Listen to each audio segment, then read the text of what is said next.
yango ngai na ye lelo yo, mobimba nanga na ye lelo yo, yango nga na ye kopesa melesi, na ye kopesa ye melesi.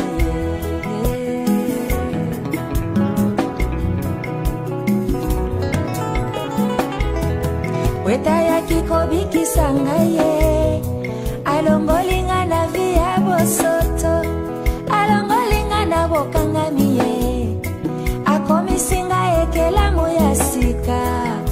Nzamboyo, Nzamboyo, azali finale.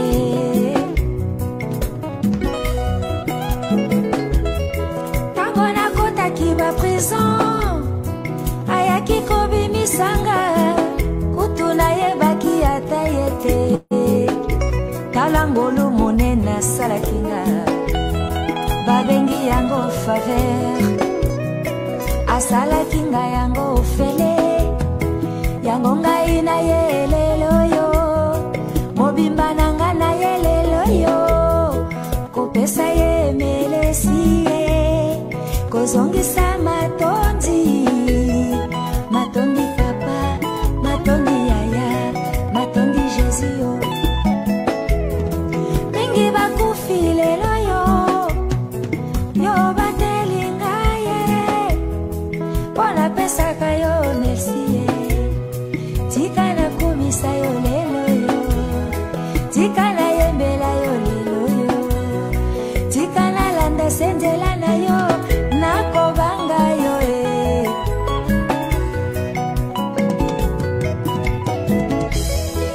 Yango ngai nakolanda yo, ngai nakotingama na yo.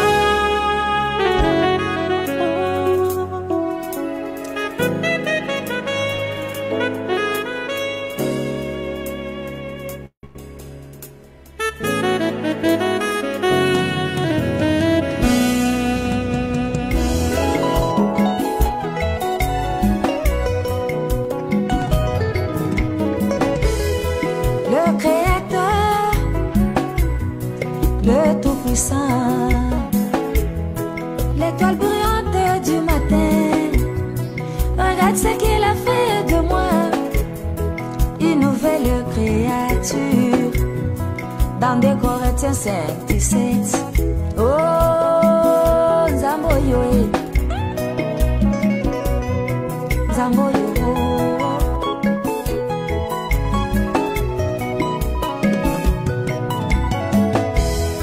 Nalingi nangai kotala makambo, oya kala tenga na boy nanga bamemanga ye, na banzela kalanga na boy, nabo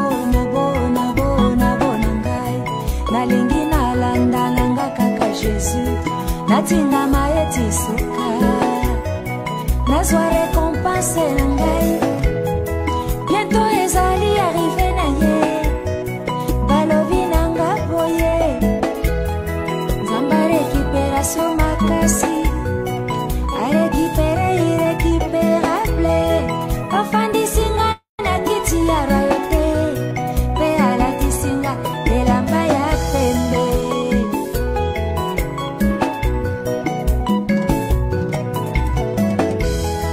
Olatisinga lopete, elasena mosapi nangae,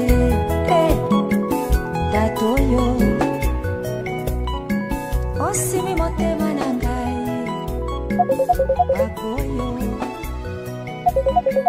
papa monene. Reçois, Seigneur, cette adoration comme une offrande d'action de grâce. Tu es tout pour moi. Sois béni, Papa. Oh l'agneau, oh l'agneau, oh l'agneau, oh l'agneau, oh l'agneau, oh l'agneau,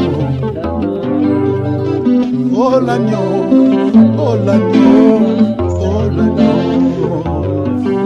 Il est souverain. Il est souverain, il est souverain, il est souverain, il est souverain, il est est au-dessus de tout le monde, de tous les dieux. Il est au-dessus de tous les hommes, de tous les dieux. Il est au-dessus de tous les hommes, de tous les dieux. Il est au-dessus des humains.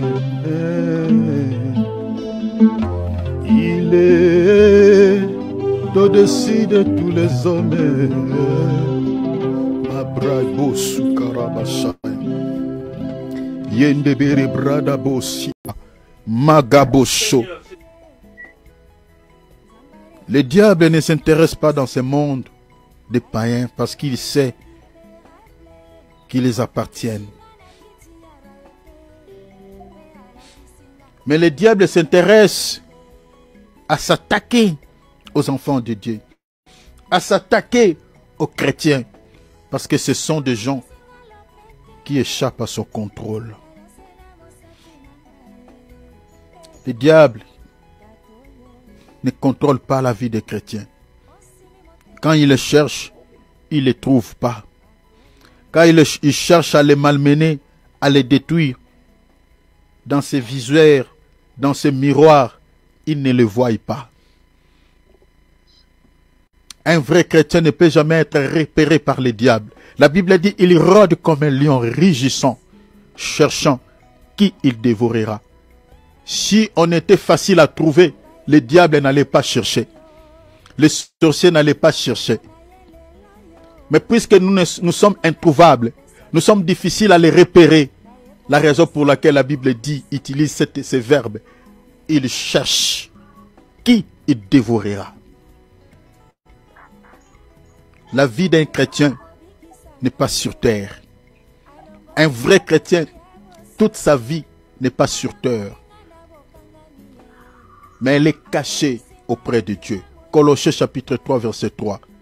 Un vrai chrétien, sa vie est cachée en Christ. Et Christ en Dieu. La raison pour laquelle le diable peut nous chercher. Les sorciers peuvent nous chercher. Mais ils ne nous trouveront jamais. Parce que notre vie n'est pas sur la terre. Est cachée auprès de Dieu dans le ciel. La raison pour laquelle, pour que le diable s'attaque à Job, il a fallu puisse aller au ciel, demander l'accès auprès de celui qui protégeait la vie de Job. Et quand Dieu lui a accordé l'accès, il dit voilà, je te le livre. Je livre tout ce qui l'appartient entre tes mains, mais ne touche pas à son âme. Vous connaissez la suite de l'histoire. Les enfants de Dieu, leur vie est cachée en Christ. Mais, ces derniers utilisent quoi pour pouvoir s'attaquer à nous? Ils créent des stratagèmes, des oppressions, parce qu'il ne peut pas nous posséder. Il ne peut pas nous posséder, parce que notre corps est le temple du Saint-Esprit. Et l'Esprit de Dieu ne peut jamais vivre ensemble avec l'esprit diabolique, avec l'esprit dit malin. Mais utilise des stratagèmes, parmi lesquels il y a l'oppression satanique. L'oppression, c'est une attaque de l'extérieur. Il t'oppresse. Il peut toucher ta finance. Il peut toucher ta santé. Il peut toucher parce qu'il ne peut pas posséder ton esprit. Il peut toucher ce qui est de l'extérieur pour affecter ta foi. Pour que tu lui donnes l'accès total dans ta vie. La raison pour laquelle l'apôtre Paul dit, ne lui accorde jamais l'accès. Utilise des suggestions sataniques, des tentations. Utilise des envoûtements. Utilise l'obsession satanique. Tout ceci, ce sont des attaques de l'extérieur. La raison pour laquelle on plaire aussi dans la vie chrétienne, dans certains domaines, ceux qui bénissent les autres, pour nous, ça devient toute une malédiction. Dis, mais Seigneur, lui, il a fait, ça marche. Pourquoi moi, ça ne marche pas? Ce qui semble être facile pour certaines personnes, mais pour les enfants de Dieu, ça devient peut-être très très compliqué. Et tout ça, c'est l'ennemi qui le fait. il nous attaque par l'extérieur pour que nous puissions lâcher prise et céder. Mais la gloire et l'honneur reviennent à Jésus. Parce que le Seigneur a mis aussi à notre portée des armes pour lesquelles nous pouvons mettre hors d'état de nuire ces derniers. Alors, utilise toutes ces armes. Renversons tous ces stratagèmes contre ta vie. Il cherche à bloquer certains domaines dans ta vie. Il cherche à enlever la paix. Il cherche à toucher la santé. Il cherche à toucher les finances. Il cherche à créer des soucis. Les armes de Dieu sont à notre disposition pour mettre hors d'état de nuire ces stratagèmes. Alors, élève la voix. Invoque ton Père. Renverse ces desseins. Comme l'apôtre Paul dit, nous n'ignorons pas ces desseins et nous ne lui laissons jamais l'avantage sur nous. Alors, élève le ton. Mettons hors d'état de nuire. Détruis ce plan dans votre vie. Demandez le feu de Dieu de consumer tout ce qui a eu lieu contre ta vie dans le monde des ténèbres. Prions au nom de Jésus.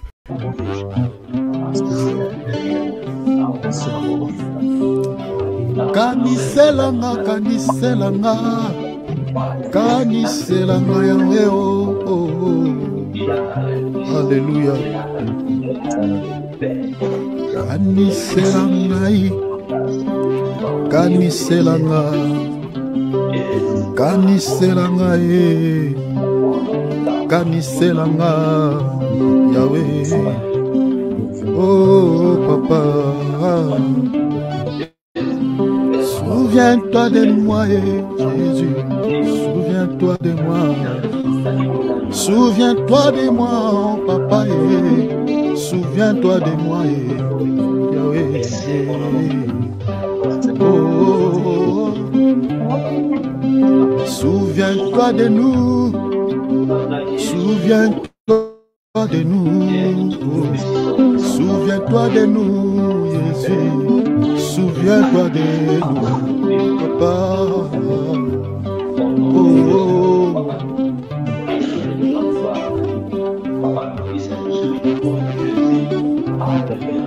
Alléluia. Donnons-lui gloire. Alléluia. Gloire à Dieu. Que le nom du Seigneur Jésus-Christ, notre Dieu, soit richement béni. Que le Seigneur de gloire vous bénisse énormément, vous bénisse tous abondamment, mes frères et sœurs, dans le Seigneur. Et que le Seigneur puisse écouter la prière que nous venons de faire. Que le Seigneur puisse accorder à chacun de nous selon les désirs de son cœur.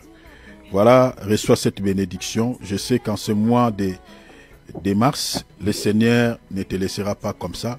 Le Seigneur te rendra visite. Tu auras un témoignage de la part du Seigneur. Alors, que le Seigneur puisse exaucer la prière que tu viens d'adresser à lui cet après-midi.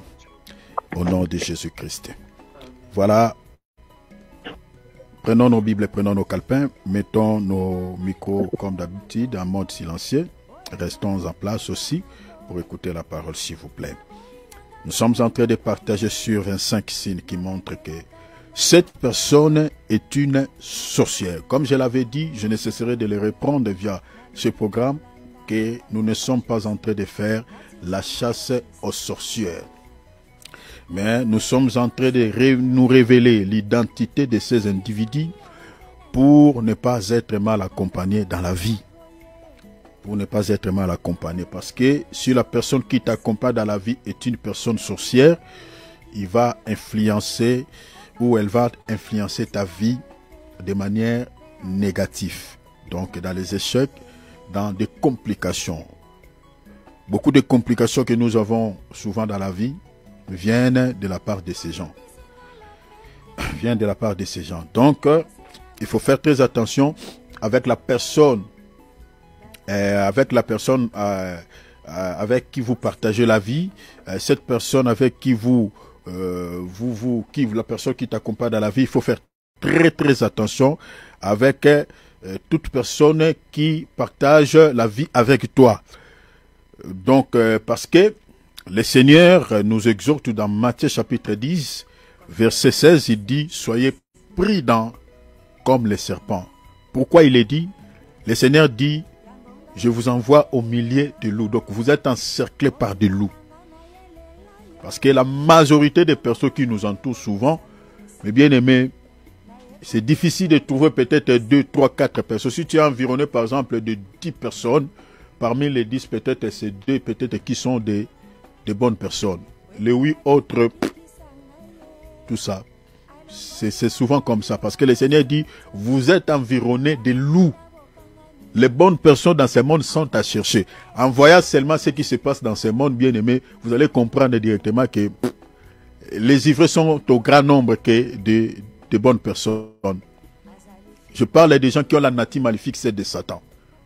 Sont à grand nombre.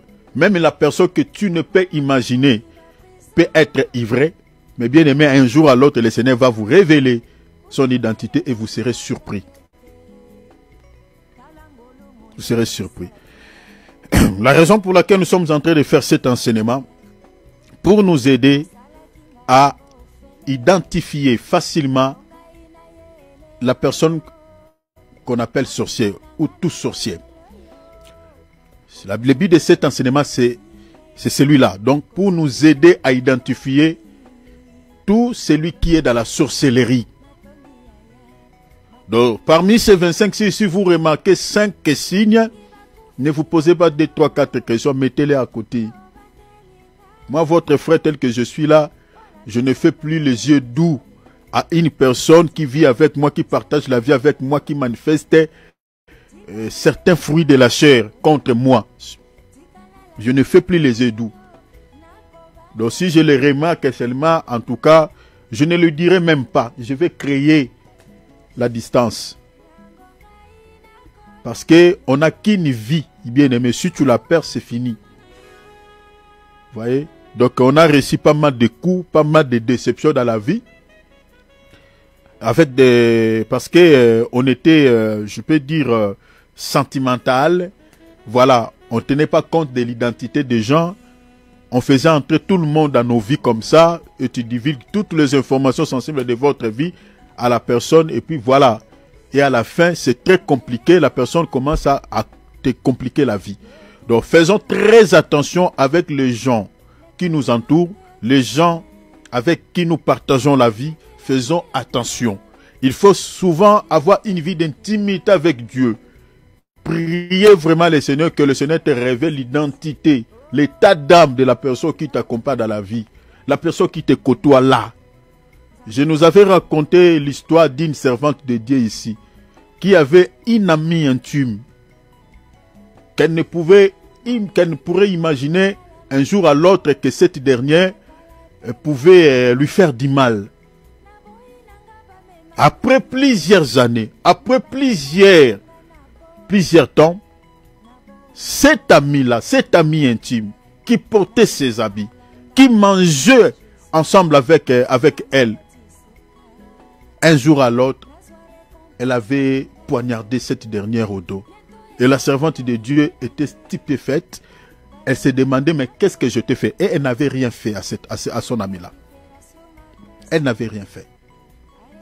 Elle a pris ces vidéos compromettantes, ces vidéos intimes, elle a balancé sur la toile. Pour rien. Elle a envoyé certaines vidéos à son mari, tout ça. Elle voulait casser son mariage, elle voulait détruire la vie de cette servante de Dieu. Vous voyez? Elle a lancé un coup et puis elle est partie.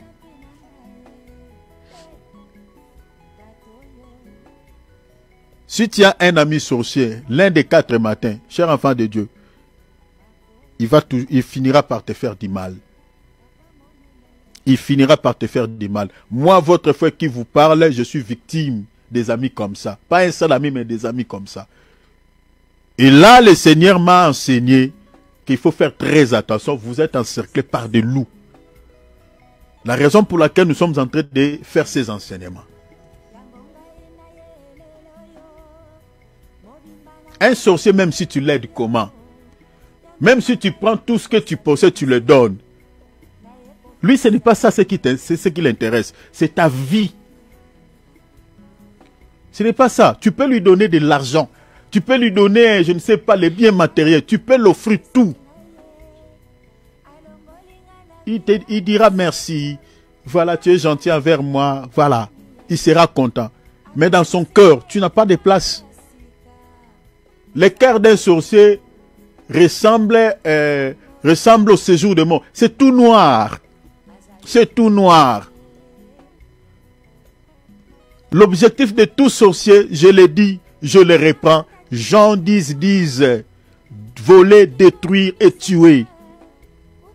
La raison pour laquelle enlevons des sentiments charnels. Tu vis avec quelqu'un, prie le Seigneur de connaître son état d'âme. C'est important. C'est important. Demande à Dieu, Seigneur, montre, révèle-moi l'état d'âme de cet ami. Parce que les sorciers, je l'ai dit ici, hein, le monde auquel nous vivons est semblable à un champ abandonné. C'est ça, la parabole des livrets. Ça ressemble à un champ abandonné. Abandonné entre les mains de qui? Entre les mains de Satan. Et d'après la réalité agricole, un champ de blé abandonné, les ivrets envahissent ce champ-là. C'est l'ivraie qui paraissent plus que le blé. On ne verra même pas le blé. Ça, c'est dans la réalité agricole. L'ivraie envahit ce champ, va occuper une grande place que le blé. Et c'est ça l'image de ce monde. Donc le Seigneur, en prenant cette parabole, c'est ça ce qu'il voulait nous dire. Les ivraies sont en grand nombre. Sont en grand nombre. Et faisons attention. Les gens qui nous côtoient, nous devons connaître leurs états d'âme. Pourquoi? Parce que nous refusons d'être mal accompagnés. Regarde par exemple, le Seigneur dit dans Ecclésiaste, je crois chapitre combien? Je crois chapitre 4, quelque part. Vous-même cherchez ce passage, il dit deux valent mieux qu'un. La Bible dit, s'il tombe, pardon, l'un relèvera l'autre. Vous comprenez? L'un relèvera l'autre. Tel que nous sommes là dans la vie, tomber là, ce n'est pas seulement dans les péchés. On peut aussi avoir une chute financière. Est-ce que vous comprenez? Pendant un temps, mes bien-aimés, l'argent c'est très compliqué. On peut aussi tomber malade. On peut aussi se retrouver dans une chute, voilà, de la vie, où tout semble difficile, tout semble compliqué. C'est Ecclésiaste 4.10. Merci mon frère Philippe. On peut se retrouver dans des situations compliquées. C'est aussi l'image de la chute. Mais si tu as un ami qui t'aime réellement, cher enfant de Dieu, cette écriture doit s'accomplir. Il doit te relever. S'il a la possibilité, il doit te relever. Il doit te relever. Même moralement. Il peut te fournir des conseils. Parce que vous savez, il y a des gens, mes bien-aimés, qu'on appelle des porteurs de grâce. Physiquement, peut-être, il n'a rien. Financièrement, il n'a rien. Mais s'il te donne un conseil et que tu l'appliques, les portes s'ouvrent. De telles personnes existent. En revanche aussi, il y a des porteurs de malheur. S'il sait seulement ce que tu fais, s'il sait, et après, tu vois, tout devient compliqué. Si tu as des amis comme ça, à chaque fois quand tu veux faire quelque chose, une fois qu'il est informé, tu vois directement, ça tourne mal. Ah, en tout cas, il faut faire très attention à des amis comme ça. Nous avons des porteurs de grâce, des amis, des gens qu'on appelle des porteurs de grâce, et des personnes qu'on appelle des porteurs de malheur. S'il est seulement au courant de ce que tu fais, il est justement informé. Et après, tout devient compliqué. Des amis comme ça, ce sont des porteurs de malheur. Mais il y a des amis qu'on appelle, des personnes qu'on appelle des porteurs de grâce. Il ne peut ou ne pas t'aider financièrement. Mais sa présence dans votre vie peut contribuer à ton épanouissement, à débloquer certaines choses. Des amis comme ça. Et ce sont des amis que nous voulons dans la vie. La Bible dit, deux valent mieux qu'un. S'il tombe, l'un relèvera. Tu es tombé peut-être dans une situation très compliquée dans la vie. Tu es tombé malade. Tu es tombé, dans une situation qui, tout ne marche pas. Mais si tu as réellement un vrai pote, comme on aime dire, ça c'est mon pote, cher enfant de Dieu, doit te relever, même par les conseils, d'une manière ou d'une autre. C'est ça l'amitié. C'est ça un vrai compagnon. Mais combien de gens qui nous entourent dans la vie, quand on est accablé dans des situations difficiles, ils t'abandonnent. Et ça, ce sont des personnes qu'il faut faire confiance. Ça, c'est ça ce qu'on appelle ami. Quand tu es malade, il part. Quand tu es accablé par un problème, tu perds un proche. Aucun conseil, aucune motivation. Tu es abandonné, tu es resté seul. Et il faut faire très attention avec des gens comme ça. Il faut faire très attention. Ça fait partie aussi des signes. Parce que la Bible dit quoi dans Proverbe? C'est dans la souffrance qu'on reconnaît un frère. C'est dans la souffrance, dans des moments difficiles, qu'on reconnaît qui est frère pour toi. Chers enfants de Dieu, cette année, enlevons des sentiments inutiles. Enlevons des sentiments inutiles. Il faut prier. Ne choisis même pas, mais prie Dieu. Dieu peut te donner des bonnes personnes. Des personnes qui peuvent t'aider à avancer dans la vie. Des gens qu'on appelle des porteurs de grâce. Ces gens-là existent. Des porteurs de grâce. Il peut t'aider financièrement, il peut t'aider par des conseils, il peut t'aider d'une manière ou d'une autre. Des gens-là existent. Toi également, sois aussi un porteur de grâce pour l'ami aussi qui se rapproche de toi. C'est comme ça. Alors, évitez d'être mal accompagné, enlevons des sentiments inutiles. Ne faisons pas des études, ne donne pas tout ton cœur ou ne fais pas trop de confiance à une personne parce qu'il te montre 32 dents. Et parce que voilà, il t'a rendu, je ne sais pas, 2, 3, 4 services, directement tu ouvres tout ton cœur à lui. Attention. Souvent dans la vie, les gens qui nous font du mal, ce ne sont pas des gens de loin. Ce ne sont pas des étrangers. Souvent, ce sont des cercles proches. C'est ça la réalité de la vie. Ah, on l'a empoisonné. Ah, on l'a assassiné. Ah, on l'a fait comme... Souvent, si vous faites des enquêtes, ce ne sont pas des gens de loin. Ce ne sont pas des étrangers. C'est souvent les cercles proches. Les gens qui nous côtoient. Les gens qui nous connaissent, qui nous connaissent bien. Faisons attention. Prie le Seigneur. Même dans la coulisse, tu dois prier. Cet ami qui m'accompagne. Voilà, Seigneur, révèle-moi son état d'âme. Est-ce qu'il est vraiment une bonne personne?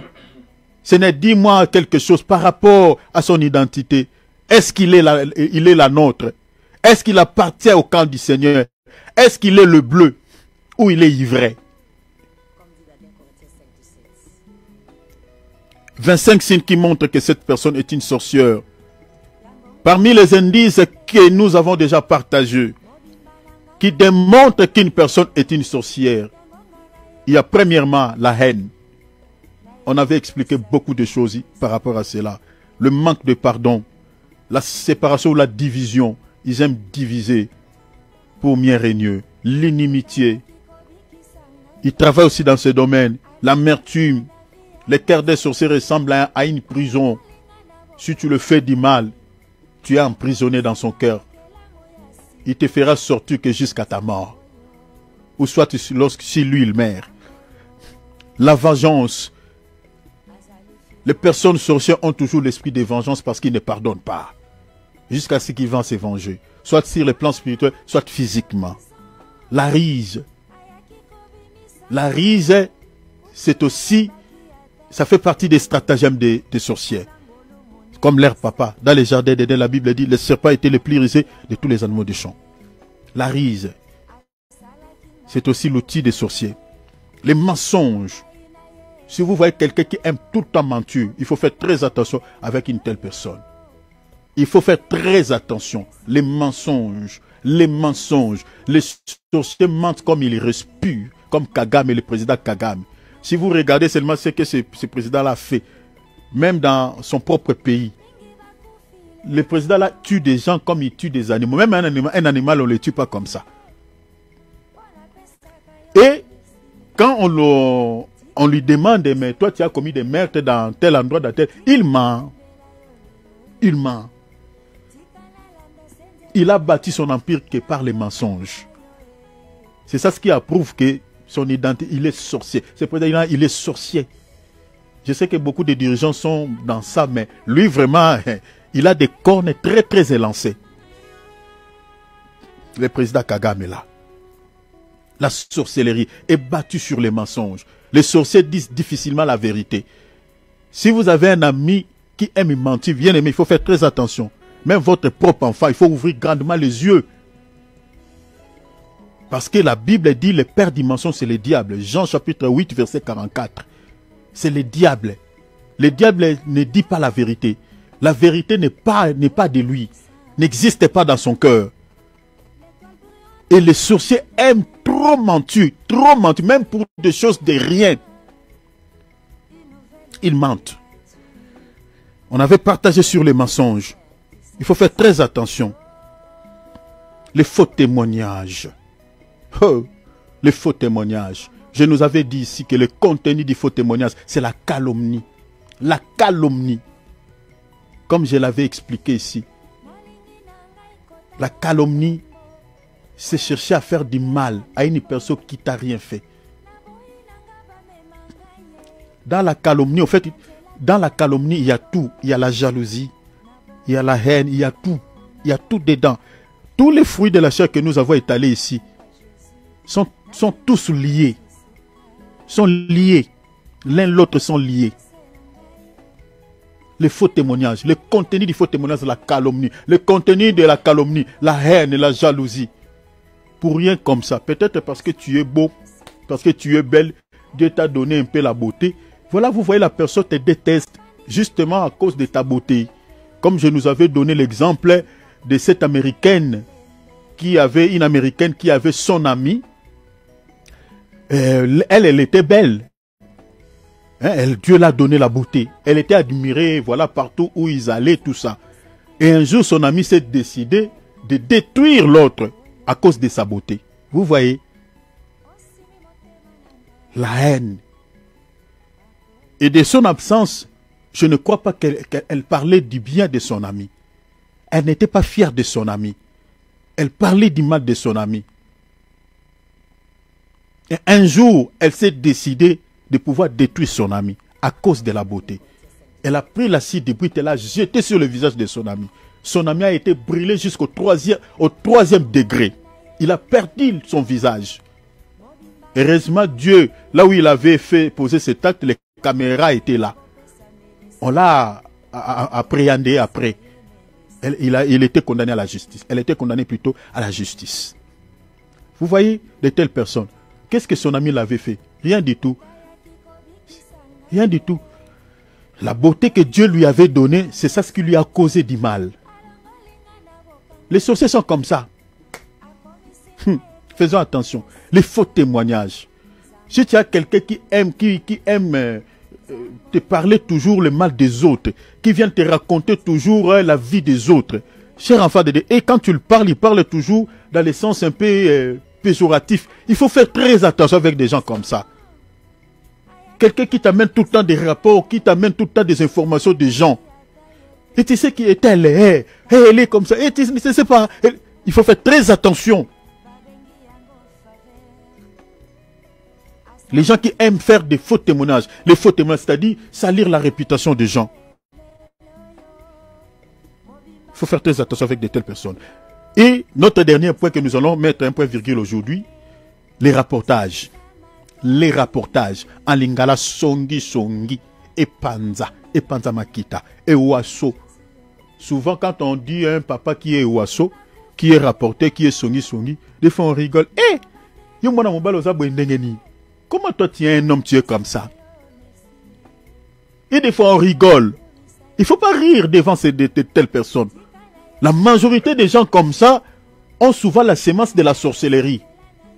Parce qu'il faut se poser quand même la question. Qu'est-ce qui lui motive à créer des conflits? Parce que c'est ça le rôle d'un rapporteur. Créer des conflits au milieu des gens qui vivent en paix. Au milieu des gens qui sont unis.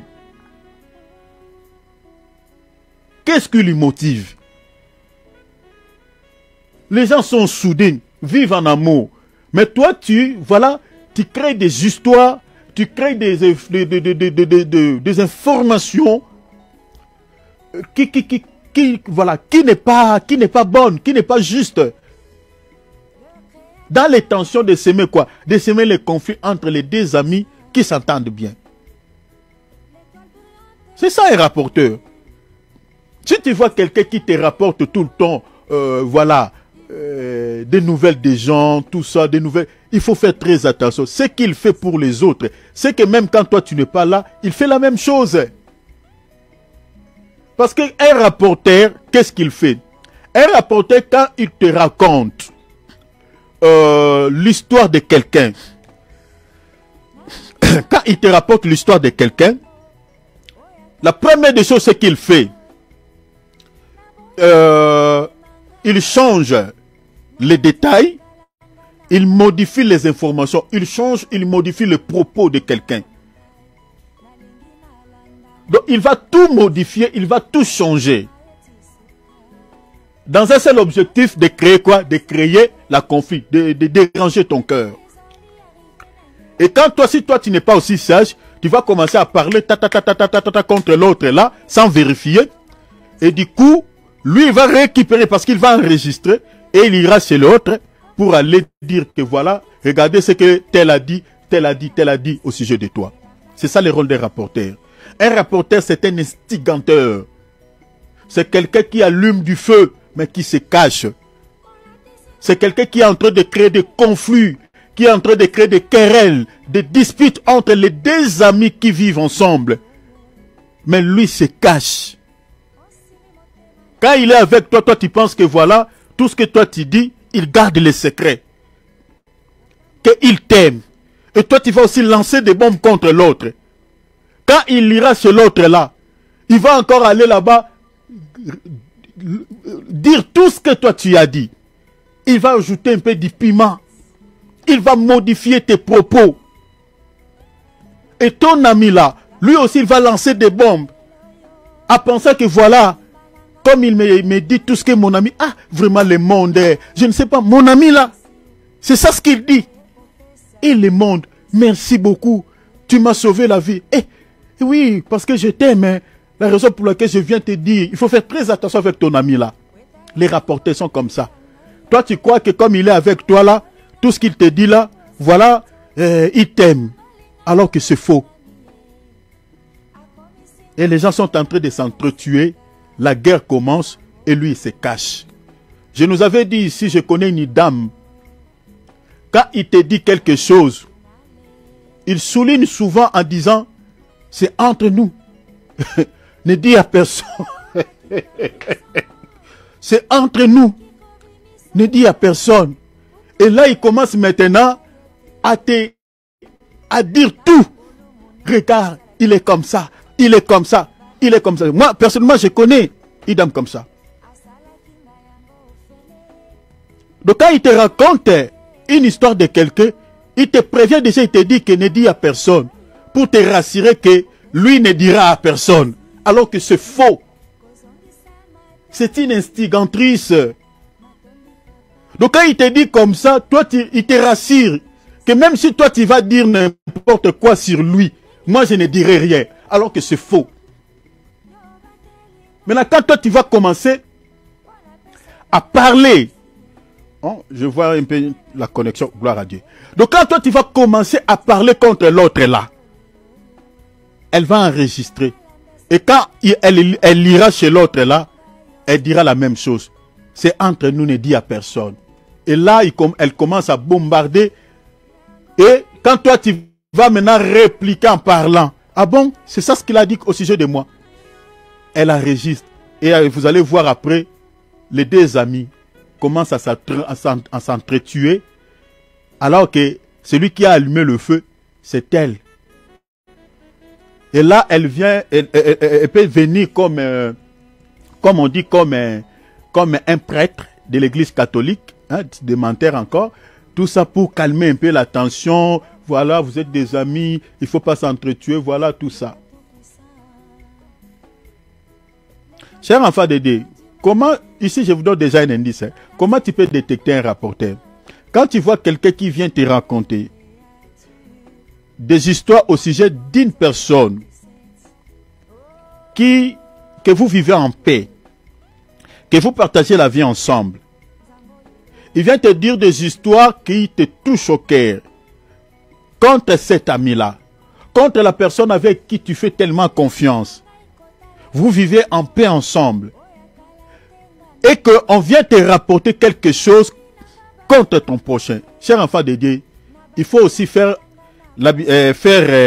avoir l'habitude d'appeler ton ami dans la présence de celui qui vient te rapporter la chose. Je connais un homme de Dieu qui était comme ça. Pour arrêter les rapporteurs dans son église, hein, il faisait comme ça. Si tu viens lui rapporter quelque chose, c'est du haut de la chair, il va t'appeler. Et il appelle la personne dont toi tu avais dit que voilà ce qu'il disait au sujet de toi, et il te pose la question. Qu'est-ce que lui il avait dit? Par exemple, je prends un exemple bidon. Moi, je suis un rapporteur, je rapporte tout à mon pasteur Philippe. Je dis Philippe, regarde ce que David dit à ton sujet. Maintenant, qu'est-ce que Philippe fait? Je connais un homme de Dieu comme ça, j'étais son nom ici. Et Philippe va faire, il va m'appeler. Parce que c'est moi qui a rapporté tout. Que David dit ça contre toi. Philippe va m'appeler. Et Philippe dira, David vient aussi. Et Philippe me dit, chérie, dis-moi tout ce que David avait dit. David est là. Comme ça, je le sache. Devant lui. Vous voyez? C'est comme ça, on peut attraper un rapporteur. Si tu vis avec ton ami, vous vivez en paix. Vous voyez quelqu'un qui vient avec des informations qui, contre ton prochain là, contre ton ami là. Ce que tu peux faire, appelle ton ami. Si tu es enfant de Dieu, appelle-lui. Et appelle ces rapporteurs-là, cette personne-là.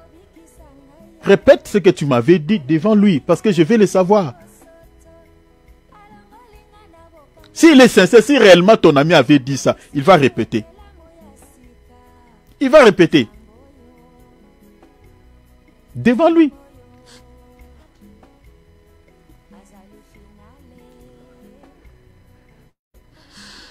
Les diables et tout son royaume travaillent jour et nuit dans ces domaines pour accomplir leur dessein.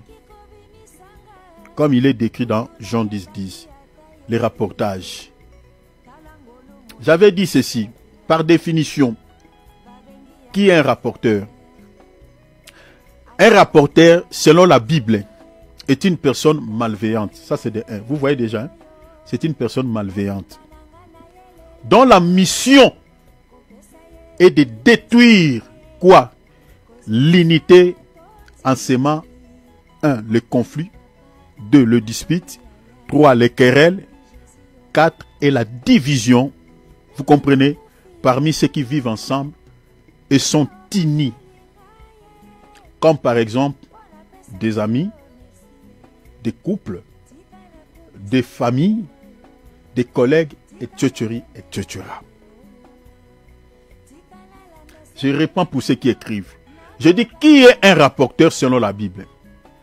Un rapporteur selon la parole de Dieu est une personne malveillante, une personne mauvaise, dont la mission est quoi? Dont la mission est de détruire l'unité. L'unité des hommes. L'unité. En faisant quoi? En sémant les conflits, les disputes, les querelles et la division. Parmi qui? Parmi ceux qui vivent ensemble et sont unis. Par exemple, les deux amis qui sont unis, un couple qui sont mariés, une famille qui vit dans l'unité, des collègues qui vivent ensemble. S'il y a un rapporteur au milieu d'eux, une personne qui a la nature maléfique, celle de Satan, s'il veut diviser ses amis-là, s'il veut diviser ces familles-là, s'il veut s'aimer des conflits dans cette famille ou dans ces couples-là, s'il veut s'aimer la division au milieu de ces deux amis-là ou de ces amis-là, qu'est-ce qu'il va faire? Il va s'aimer des confusions. Il va chercher à créer des conflits entre ces personnes. Et comme je viens de dire, un rapporteur, c'est celui qui change le propos de ce que quelqu'un avait dit. Il modifie, il change le propos de quelqu'un et il balance sur l'autre. Il dit, hé, regarde ce qu'il avait dit. Donc il va pimenter. L'objectif c'est quoi? Parce que quand toi tu vas attendre cela, pour que tu t'énerves contre ton ami. Cher enfant de Dieu, quand tu vis avec quelqu'un, tu vis avec ton ami, tu sais que ça c'est mon ami. Il me soutient spirituellement, physiquement. Votre amitié produit même de bons fruits au milieu de vous. Et que vous voyez quelqu'un qui vient avec des propos, des propos par exemple, des propos un peu mauvais, dans le sens de pouvoir vous diviser. Cher enfant de Dieu, avant de prendre n'importe quelle décision, il faut d'abord vérifier si c'est que la personne là, ce qu'il vient de vous dire est vrai. Il faut vérifier. Souvent, on ne vérifie pas. On prend directement la décision. Ah, voilà, il a dit ça. Voilà, ok, c'est fini, c'est fini. Tu perds ton ami là et tout commence à être compliqué même dans votre vie. Lisons Proverbe 16, 28. La Bible dit l'homme pervers excite des querelles. L'homme pervers. Vous allez comprendre qui est un pervers selon la Bible. Hein? Quand on dit l'homme pervers, vous allez voir que les pervers, ce sont des sorciers. L'homme pervers excite des querelles. Et les rapporteurs divisent quoi? Divisent les amis. Divisent les amis. Vous voyez un rapporteur. Attention avec la personne qui vient tout le temps vous rapporter ce qu'on a dit au sujet de vous. Attention. Souvent les femmes aiment de telles personnes. Ou regarde ce qu'on a dit pour toi, ce qu'on a dit contre toi. Et cette personne-là, il faut faire très attention. Hein. Il ne t'aime pas. Regarde ce qu'il a dit. Faisons attention avec des gens comme ça. Faisons attention. Un rapporteur, selon la Bible, c'est un homme perverti. Et qui est un perverti selon la Bible? Un perverti selon la parole de Dieu, c'est un sorcieux. Bien que ça peut être interprété dans plusieurs sens. Mais selon quelques écritures, les sorciers font partie aussi des hommes pervertis. Font partie des hommes pervers. Lisons une écriture. Actes chapitre 13, verset 6. Je suis dans la traduction français modèle. Ils passèrent à travers toute l'île et arrivèrent à la ville de Paphos. Là, ils racontaient un juif. Qui était ce juif? Entre parenthèses, on dit un enfant de Juda, du nom de Bar Jésus. Bar Jésus, c'est un nom araméen qui veut dire fils de Jésus. Vous voyez la tromperie de l'ennemi. La Bible a dit quoi? Qui était sorcieux? Cet homme était sorcier. Et la Bible a dit un faux prophète, un prophète de mensonges. Je saute, je prends le verset 10. La Bible a dit homme plein de toute espèce de ruses et de fraudes. Hein, vous voyez, hein, les serpents étaient les plus rusés de tous les animaux des champs. Vous voyez, hein, la ruse, c'est aussi la semence de la sorcellerie. La Bible a dit fils du diable. Vous voyez, les sorciers sont des enfants de Satan. Vous voyez livré? Jésus dit livré, c'est le fils du diable. Donc quand on vous dit que livré, ce sont des sorciers, vous voyez? Ici, on nous dit qu'un sorcier, l'apôtre Paul dit fils du diable. Et Jésus dit dans la parabole de livré, livré est le fils du malin. La raison pour laquelle c'est rare d'entendre la conversion d'un sorcier. Pourquoi? Parce que les sorciers, de par leur nature, sont la sémence, sont une sémence de Satan. De par leur nature maléfique, ils ne se convertissent pas. Dans nos assemblées sont pleins. Ils écoutent la parole, mais ça ne touche pas leur cœur. Pourquoi? Parce qu'ils ne peuvent changer. La majorité meurt dans leurs semences. Très peu de cas, très peu, que vous allez entendre un sorcier qui s'est converti dans le Seigneur. Très peu, c'est rare. Mais il y en a. Ce n'est pas impossible.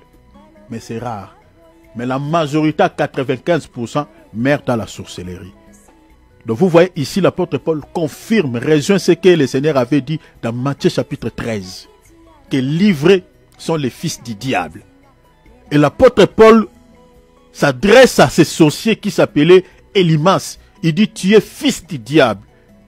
Mais regarde, l'apôtre Paul dit, ennemi de toute justice, ne cesseras-tu point de pervertir? Est-ce que vous avez vu ça?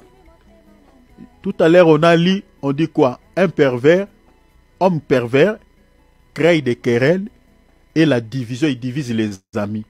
Vous voyez ici, qui est un pervers? C'est un sorcier. L'apôtre Paul dit à Élimas, il dit, tu es ennemi de toute justice. Ne cesseras-tu point de pervertir le voie droit du Seigneur? Est-ce que vous avez vu ça?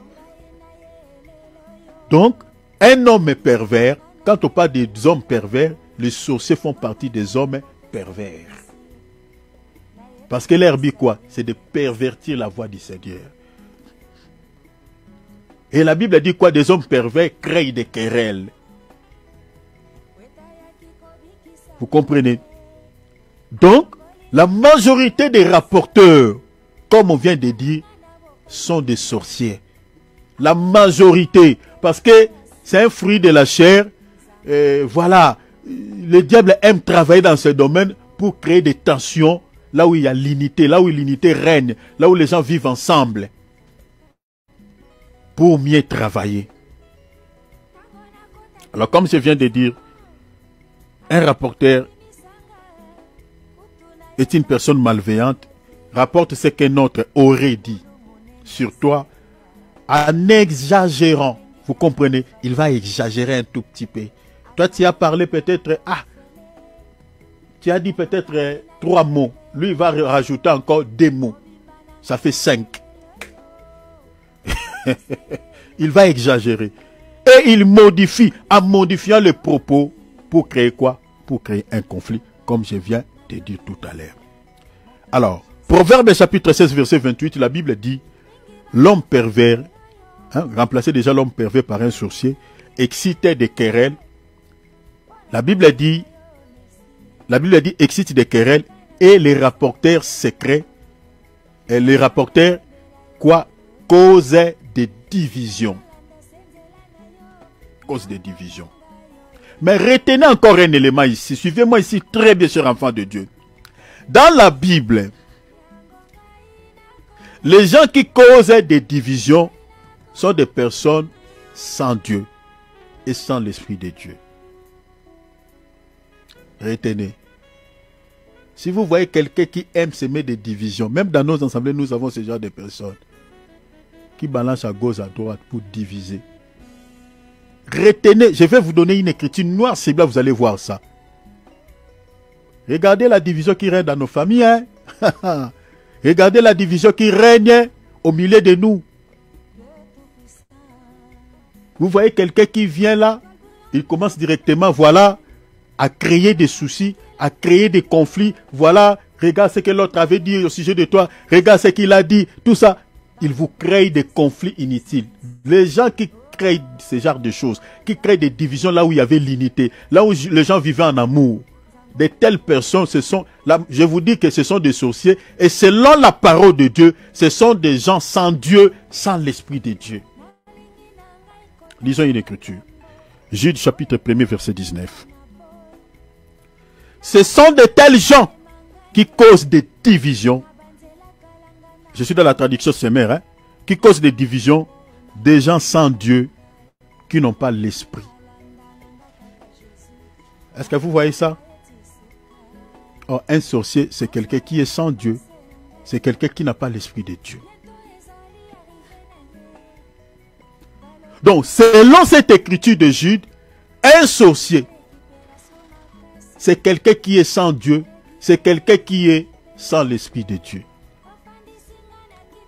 Et ce sont des gens qui nous créent quoi? Des divisions. Bien aimé, quand vous voyez quelqu'un qui vient s'aimer la division, tu étais bien avec ton ami. Vous voyez quelqu'un qui vient vous créer des divisions, créer des querelles au milieu de vous. Vous cognez un peu la tête. Attention. C'est une personne sans Dieu, sans l'Esprit de Dieu. Et une telle personne ne peut qu'être un sorcier. Donc les gens qui causent des divisions, ce sont des gens sans Dieu, sans l'Esprit de Dieu. Et si quelqu'un n'a pas l'Esprit de Dieu, est-ce que son cœur est vide? Est-ce que son esprit est vide? La neutralité n'existe pas sur le plan spirituel. Soit tu es avec Dieu, soit tu as l'Esprit de Dieu, soit tu as l'Esprit de l'autre.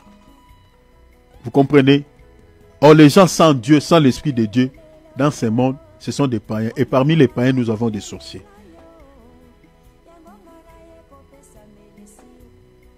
Les sorciers travaillent jour et nuit dans les domaines des rapportages pour s'aimer la division et détruire l'unité des hommes, des familles, des amis, des collègues, des couples, etc., etc., comme je viens de dire. Ils travaillent nuit et jour, surtout dans nos familles africaines. Oh là là, dans nos familles là, dans nos familles. Si vous cherchez le problème qui les a divisés, vous ne trouvez pas. Vous êtes en train de se demander, mais qui les a divisés? Il y a la haine, il y a des disputes, il y a des tensions, des conflits inutiles. Vous êtes en train de chercher le problème. Il n'y en a pas. Il n'y en a pas. Physiquement, il n'y en a pas. C'est ça l'œuvre de la sorcellerie. Oh, l'autre, il avait dit ça. Oh, tel, il avait dit ça. Dans des familles africaines, vous trouverez pas mal de problèmes comme ça. Oh, lui, il m'avait dit ça. Oh, lui, il m'avait dit ça. Oui. Dernièrement, ici, on avait parlé avec ma femme. Des histoires comme ça. Il y a eu, l'autre, il avait appelé. Oh, regarde ce que l'autre a dit. Et regarde ce que l'autre a dit. Et regarde. Il y a ça. Et les gens se divisent. Il y a des conflits. C'est ça, l'œuvre de la sorcellerie. Les rapportages. S'aimer la division. Détruire l'unité des hommes, des familles et des amis, des collègues et des couples.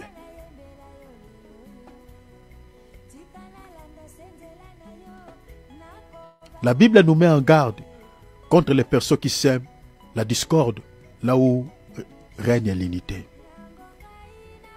La Bible nous met en garde contre les personnes qui sèment la discorde, la division, là où règne l'unité. Regardez ce que dit Proverbe chapitre 26, verset 20 à 22. Lisons Proverbe chapitre 26, verset 20 à 22. Car là où il n'y a pas de bois, le feu s'éteint. On dit là où il n'y a pas de bois, le feu s'éteint. Et vous allez comprendre qu'est-ce que le bois et qu'est-ce que le feu ici.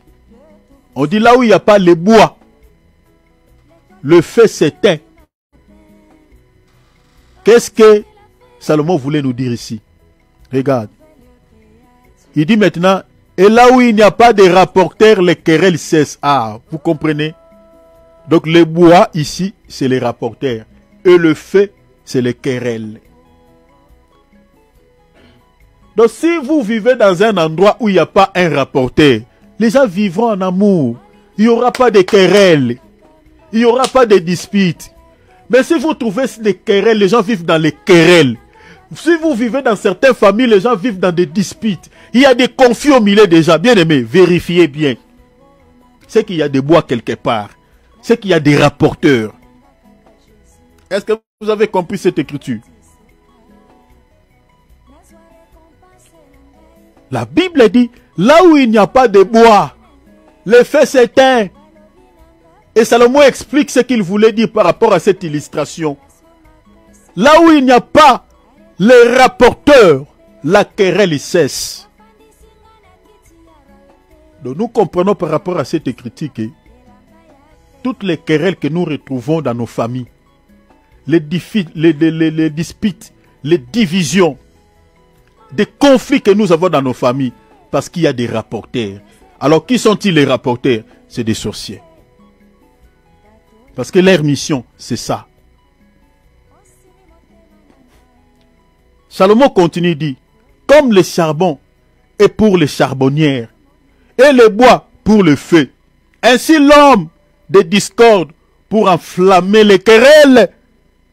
Pour enflammer les querelles, vous voyez, l'homme de discorde. Donc, c'est-à-dire, sa mission, c'est de dissocier les gens, diviser les gens. L'homme de discorde. Un rapporteur est un homme de discorde. Vous voyez la mission d'un rapporteur. C'est un homme de discorde. Un homme de... C'est-à-dire, qui est là pour diviser les gens. Créer des querelles. On dit l'homme de discorde pour enflammer les querelles. Et la Bible explique, il dit quoi? Les paroles du rapporteur sont comme des friandises. La Bible a dit c'est comme des friandises.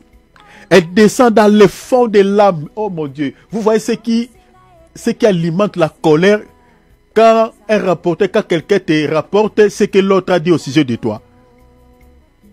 C'est pour cela que vous voyez, il y a certaines personnes qui perdent la maîtrise. C'est ça ce qu'il a dit contre moi. Oh, moi je peux te mentir. La Bible dit les paroles d'un rapporteur se ressemblent aux friandises. Vous savez, les friandises, c'est quoi? Les friandises, c'est quelque chose de sucré. C'est quelque chose de sucré. Tu sais, quand on mange un gâteau mielleux, hein, vous savez, dans la bouche, le gâteau peut finir, hein, mais ta langue continue à faire des mouvements. Ta bouche ne cesse de faire des mouvements. À cause de quoi? Du sucre qui est resté dans ta bouche. Vous comprenez? Quand on mange par exemple un cake sucré ou un gâteau sucré, le gâteau peut être déjà fini dans ta bouche. Mais tu continues encore à bouger ta langue. À cause de quoi? À cause du sucre. Donc, c'est ça les paroles d'un rapporteur. Ça ressemble à un gâteau mielleux. Vous comprenez? Ça se descend au fond de l'âme. Ça capture le cœur. La raison pour laquelle vous allez entendre que quand on te forme seulement que voilà ce que ton ami a dit, directement la tension va monter. Pourquoi? Parce que les paroles d'un rapporteur, ça n'a pas place dans le cœur d'une personne. Soyons prudents. Soyons prudents avec des gens qui sèment des querelles au milieu de nous. Dieu déteste de telles personnes. Dieu est en horreur contre ce genre de personnes. Regardez dans Proverbes chapitre 6, 16 à 19. La Bible dit quoi? Il y a 6 choses que déteste l'Éternel et 7 qui sont en abomination à son âme. Je saute. La Bible dit celui qui excite des querelles entre frères. Celui qui excite des querelles entre frères. Regardez comme nous sommes là.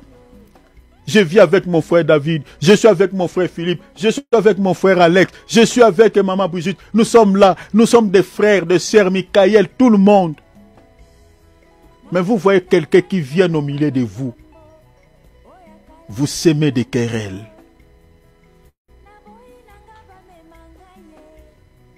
Dieu déteste ce genre de personnes. Les gens qui causent des querelles. Les gens qui causent des divisions. Les gens qui allument le feu là où il n'y avait pas le feu. Si vous voyez la présence des querelles dans nos familles, des disputes, des conflits, selon cette écriture que nous venons de lire, Proverbes 26, 20 à 22, c'est à cause des bois, à cause des rapporteurs. Alors, vous allez peut-être se poser la question. Pourquoi les sorciers aiment travailler dans ce domaine? Pourquoi? L'objectif c'est quoi? Je l'ai déjà dit, mais je le reprends encore. Voici la première raison pour laquelle les diables et les sorciers travaillent dans le domaine du rapportage. La première raison, comme je l'ai dit, c'est pour s'aimer la division. Selon Proverbe 16, 28. S'aimer la division. Bien aimé, comme j'avais dit, l'amour est de Dieu. L'unité est de Dieu. là où l'amour règne, là où l'unité règne, s'il y a un sorcier là, il ne saura pas opérer. Il ne saura pas travailler. À cause de quoi? À cause de l'amour, à cause de l'unité. Maintenant, pour qu'un sorcier travaille, pour que les esprits qui travaillent à connivence avec un sorcier puissent travailler dans la vie d'un couple, qui sont unis, qui s'aiment réellement, qu'est-ce que le diable peut faire? Il doit s'aimer quoi? Il doit s'aimer la division. Regardez bien dans des familles où l'homme et la femme sont divisés. S'ils ne reviennent pas vite dans la présence de Dieu, vous allez voir qu'il y a pas mal de problèmes qui peuvent toucher cette famille-là. Peut-être les enfants tombent malades. Peut-il y avoir des problèmes de finances. Peut-il y avoir des problèmes un peu de quelques soucis qui n'étaient pas avant. Si vous êtes sensible, vous pouvez directement revenir dans la présence de Dieu et comprendre qu'est-ce que l'ennemi veut s'aimer au milieu de nous. Parce que là où il y a la division, les esprits démoniaques, les esprits qui travaillent à connivence avec les diables opèrent, deviennent forts. Mais dans un couple où l'homme et la femme sont unis, dans un couple où l'homme et la femme vivent en amour, le diable ne peut pas pénétrer dans cette famille-là. Il aura du mal à travailler. Pour que les esprits démoniaques travaillent dans ce couple, il faut d'abord les dissocier. C'est pour cela que vous voyez dans certaines familles, souvent les ennemis entrent souvent par les femmes. Les hommes ne sont pas épargnés, mais souvent, c'est les femmes. Beaucoup de femmes sont souvent utilisées par les diables. Souvent c'est comme ça. Il va créer des problèmes. Et souvent ce sont eux qui sont les premières victimes quand il crée des problèmes. Là où il y a la division, les sorciers travaillent calmement, tranquillement. Là où l'unité est brisée, les sorciers travaillent paisiblement. Parce que vous êtes déjà fragilisés. Selon la Bible, la division affaiblit les familles, affaiblit les relations, affaiblit les nations, affaiblit le royaume, les villes. Selon la Bible. La division n'a eu aucun avantage pour les humains. Je répète, la division n'a jamais eu de l'avantage sur l'être humain, sur la vie des hommes. Selon la parole de Dieu, la division affaiblit les familles, affaiblit les relations, fragilise le royaume, les villes.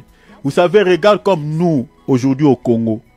Pourquoi le Rwanda est devenu fort, notre agresseur? Celui qui c'est ce pays qui agresse le Congo. Pourquoi il semble être puissant?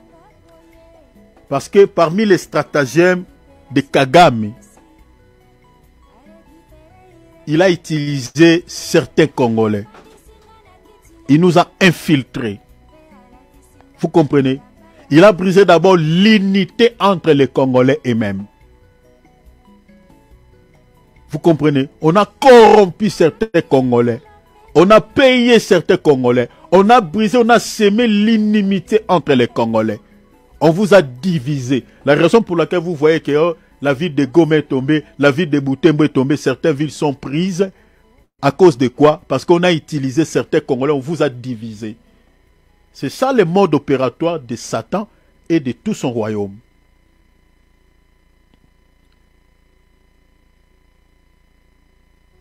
Vous comprenez l'erreur d'un rapporteur. Hein? C'est pour ça que je vous ai dit que les rapporteurs, selon la Bible, les rapporteurs sont des sorciers.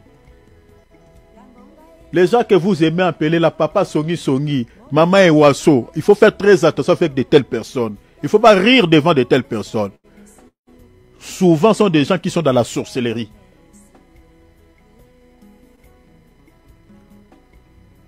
Vous comprenez?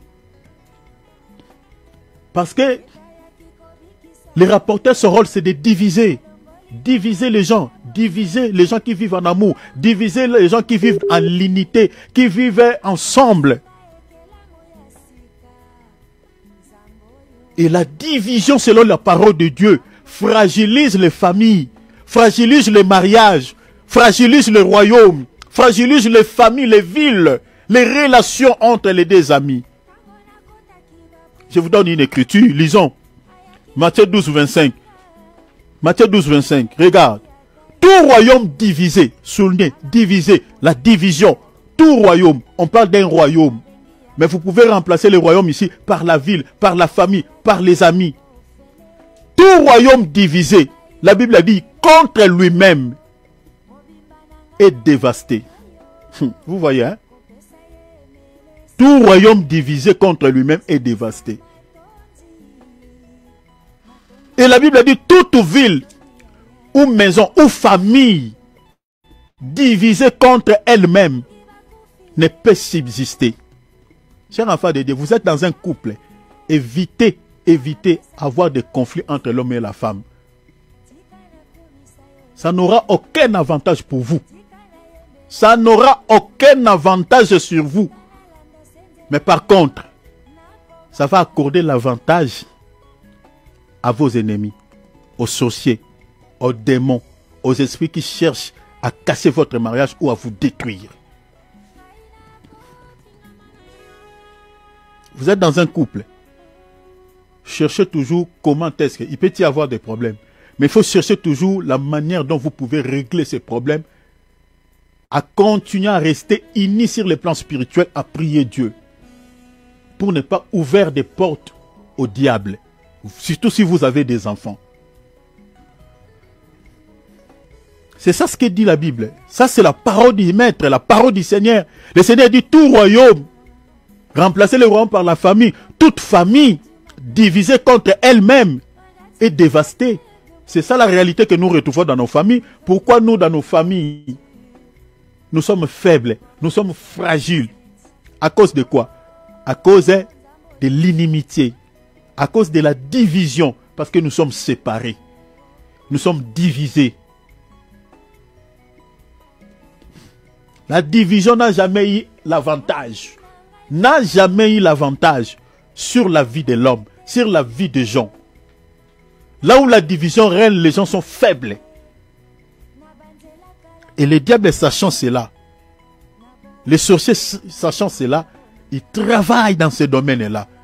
Parce que quand vous êtes faible, physiquement, spirituellement, ils peuvent bien vous détruire. C'est ça ce qui est dit dans ces passages. Tout royaume divisé, toute famille divisée.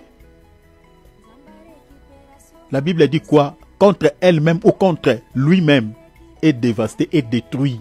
Est détruit. Sera détruit. Vous avez vu ça? C'est pour cela que les sorciers travaillent dans ces domaines. La raison pour laquelle les sorciers sèment des querelles. Vous comprenez? Ils travaillent dans ces domaines-là. Ils sèment des querelles. Vous voyez? Ils travaillent dans ces domaines du rapportage. Vous comprenez?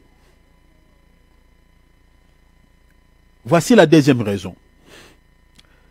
La deuxième raison pour laquelle les diables et les sorciers travaillent dans les domaines du rapportage. Mettez dans vos calepins 2 points. Une fois que la division prend le dessus, parce que le premier point, j'ai parlé de la division. Une fois que la division prend le dessus, l'unité est brisée et tout peut s'arrêter. Rien ne pourra plus avancer. Oh mon Dieu. Ça me fait mal. Même quand quand j'étais en train de préparer ça, ça m'a choqué. Ça m'a fait mal. Même en les lisant comme ça. J'ai dit deuxième raison pour laquelle les diables et les sorciers travaillent dans le domaine du rapportage. Une fois que la division prend le dessus, prend place, l'unité est brisée et tout peut s'arrêter. et rien ne pourra plus avancer. On était en train de faire des business ensemble. Il y a quelqu'un qui commence à me dire que voilà, ton ami là, il est ceci, il est cela, il est ceci, il est cela. Et je commence à ressentir dans mon cœur la haine contre mon ami.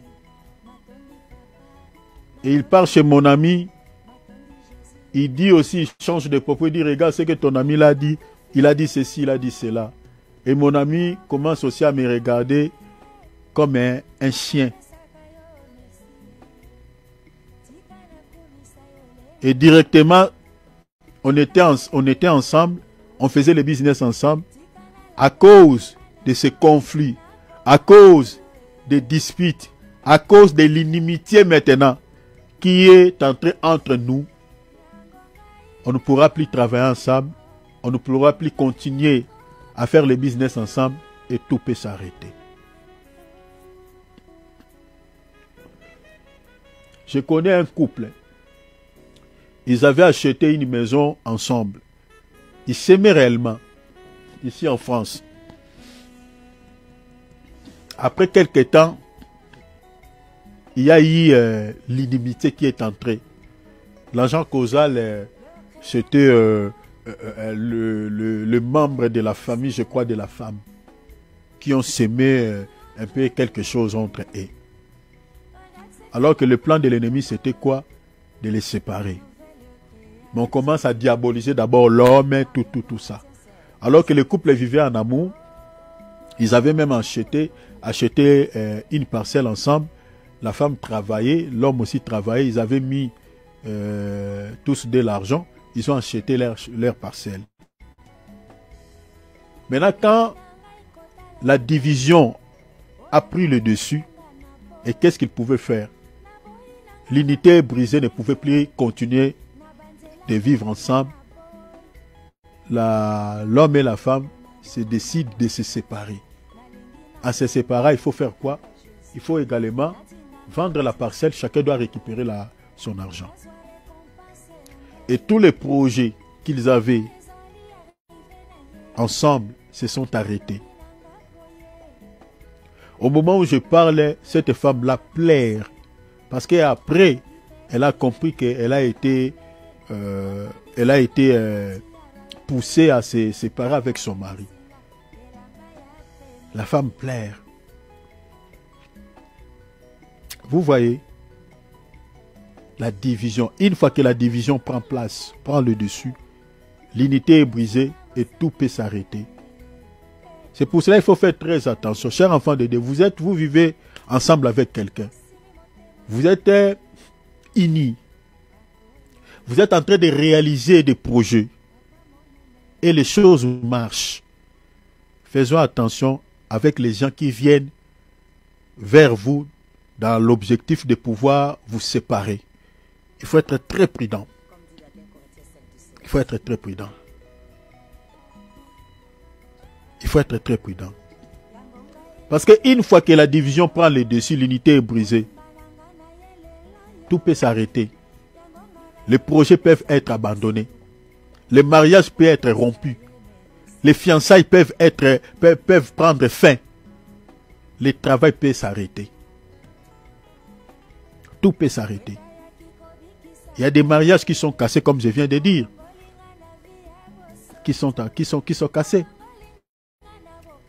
Il y a des fiançailles qui sont arrêtées.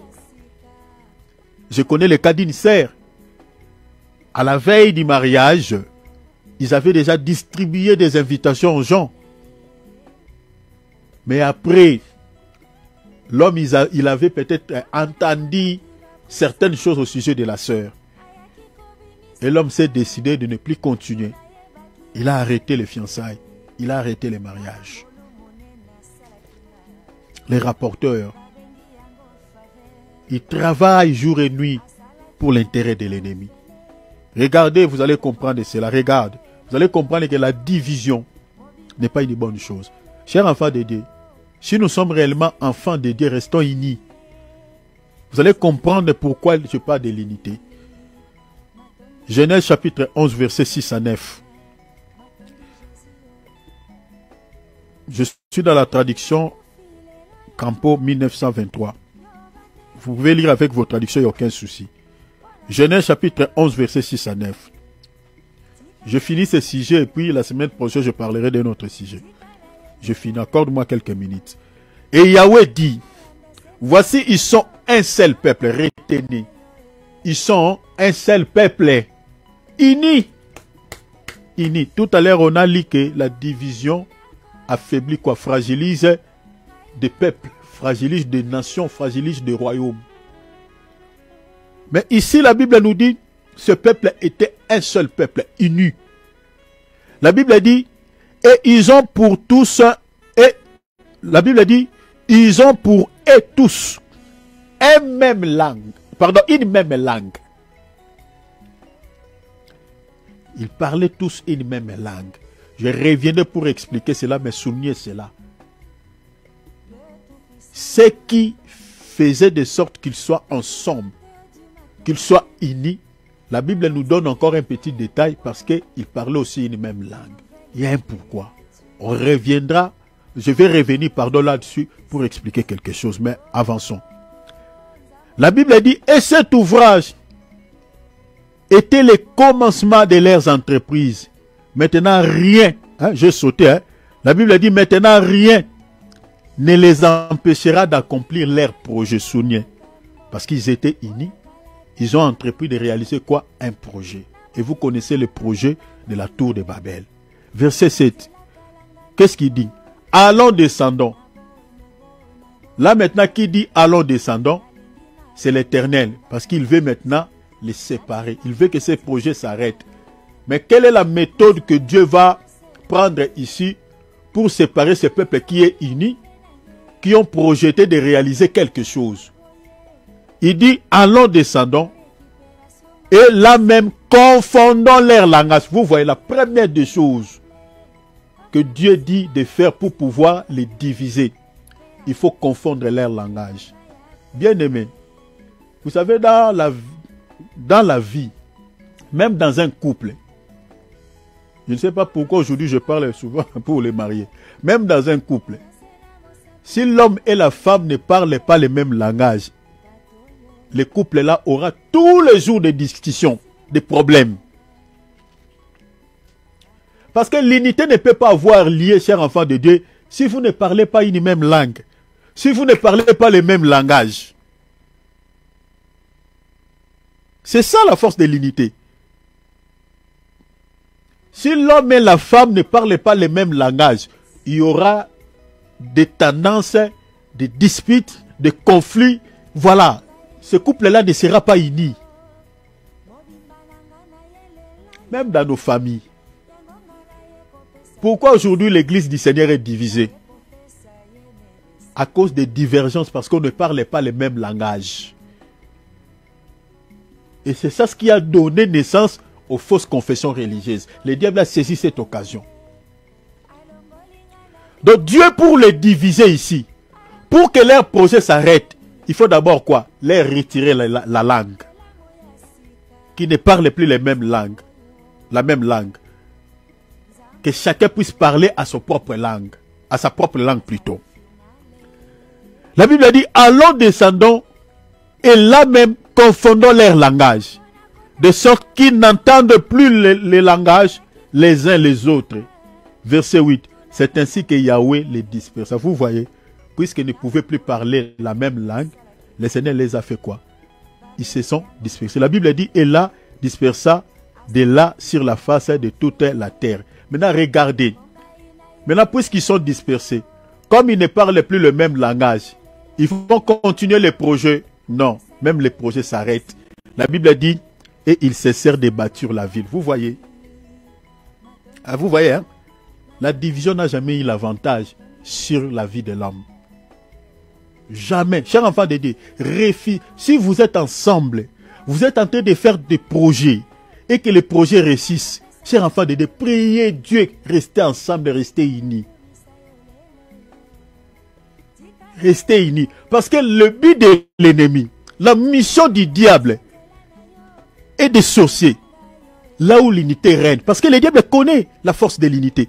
Il sait que si les gens se mettent ensemble, si les gens sont unis, ils peuvent réaliser des choses.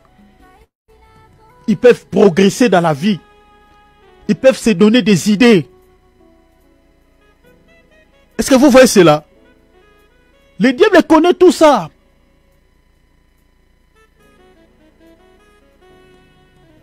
Même dans un couple où il y a l'unité règne, l'homme et la femme, les couples là sont bénis, les choses avancent. Ma sœur, tu m'écoutes, arrêtez de traumatiser ton mari. Vivez dans l'unité. Soyez un avec ton mari, c'est ça ce qui est dit même dans la Bible. Soyez un. Si vous voulez être fort, vous voulez être un couple béni, restez unis. Parce que c'est dans l'unité, dans l'unité plutôt, on peut bâtir, on peut réaliser des projets ensemble. Mon frère, vous êtes unis avec ton frère. Vous êtes en train de réaliser des projets, restez unis. Parce que dans l'unité, on peut construire. Dans l'unité, on peut bâtir. Mais là où la division règne, tout est arrêté, tout est détruit, tout est renversé. N'oublions jamais cela. La Bible dit, il se sert de bâtures. Verset 9, c'est pourquoi on lui donna le nom de Babel. Vous savez ce que ça veut dire Babel? Babel, c'est le nom hébreu. En hébreu, Babel. En grec, veut dire Babylone. Vous comprenez? Or, Babylone, en français, veut dire tout simplement la confusion. C'est ça le travail de l'ennemi. L'ennemi vient, il sème aussi la confusion. Qu'est-ce que Dieu avait fait pour les confondre? Parce que, regardez, ici, j'ai pris cette écriture parce qu'il faut comprendre que Dieu l'avait fait dans un objectif précis. Ce n'est pas dans le mauvais sens. Mais attention, le diable ne fabrique rien sur la terre. Le diable marche sur les traces de Dieu. Dans un seul objectif de détruire. Vous comprenez? Mais ce que Dieu avait fait ici, c'était dans le sens d'accomplir ce qu'il avait dit dans Genèse chapitre 3. Remplissez la terre.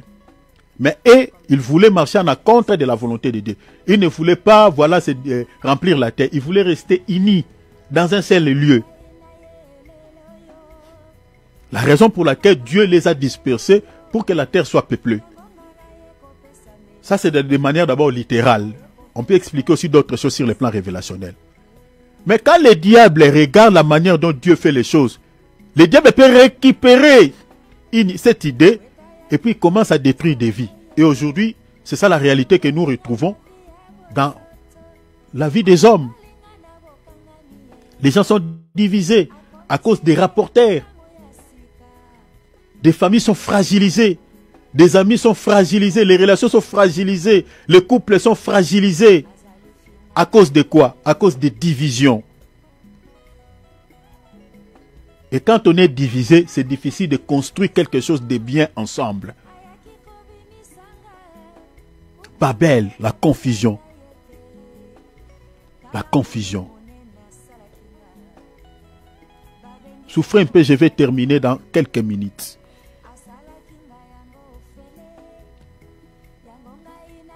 Je vais parler un tout petit peu de la division sur le plan spirituel et sur le plan physique.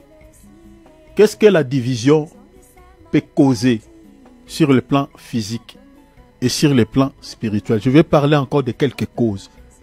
Parce que ça peut aussi toucher la spiritualité des gens. Sur le plan spirituel, quand on est divisé, ça joue. Sur le plan physique, je vais encore ajouter d'autres éléments. Lisons Ecclésiaste chapitre 4, verset 12. Je suis dans la traduction Parole de vie 2017. Vous pouvez lire avec la traduction que vous détenez. La Bible dit, on peut attaquer facilement. Regardez, suivez-moi ici très bien. La Bible dit, on peut attaquer facilement celui qui est seul. Très facile de renverser celui qui est seul. De combattre celui qui est seul. Mais la Bible dit quoi? Mais deux personnes peuvent résister. Ah, vous voyez la force de l'unité. si on est unis, hein, si on est unis, c'est difficile d'être renversé quand on est attaqué. Mais la Bible a dit quoi? Celui qui est seul, c'est facile de l'attaquer. Vous marchez ensemble, tu marches seul sur une rielle, et du coup, tu vois par exemple, il y a quelqu'un qui est sorti pour s'attaquer à toi. Si tu n'es pas fort, on peut te terrasser. On peut te ravir des choses précieuses que tu as. Mais si tu es accompagné avec quelqu'un, tu as un ami qui t'accompagne, même l'ennemi qui cherche à t'attaquer, il doit bien regarder la manière dont ils peuvent vous attaquer. Parce que si vous êtes deux et qu'on arrête l'autre, l'autre là peut crier en fuyant, mais il crie, nous sommes attaqués. Vous voyez? Soit tous deux ensemble, vous pouvez les résister. C'est ça ce qui est dit la parole. Qu'est-ce que la Bible veut nous enseigner ici? La leçon que la Bible nous donne ici sur le plan spirituel, sur le plan physique, pardon. L'union fait la force, tout simplement. L'unité, c'est la force. C'est pour cela, ces versets, si vous lisez un peu plus haut, dans les versets précédents, 8 ou 9, la Bible dit, s'il tombe, l'un relèvera l'autre. L'unité, c'est la force. Les diables connaissent cela. Les sorciers connaissent cela. Si vous êtes unis dans une famille, dans le couple, vous êtes unis les amis, vous êtes une force, vous êtes une puissance. Maintenant, si vous êtes fort, le diable ne saura pas, les ennemis ne sauront pas vous attaquer, parce que vous êtes fort. Vous savez pourquoi beaucoup de pays en Afrique, ici j'aimerais même en parler, pourquoi beaucoup de pays en Afrique sont pauvres, à cause de quoi? Parce qu'en Afrique, souvent, nous ne sommes pas unis.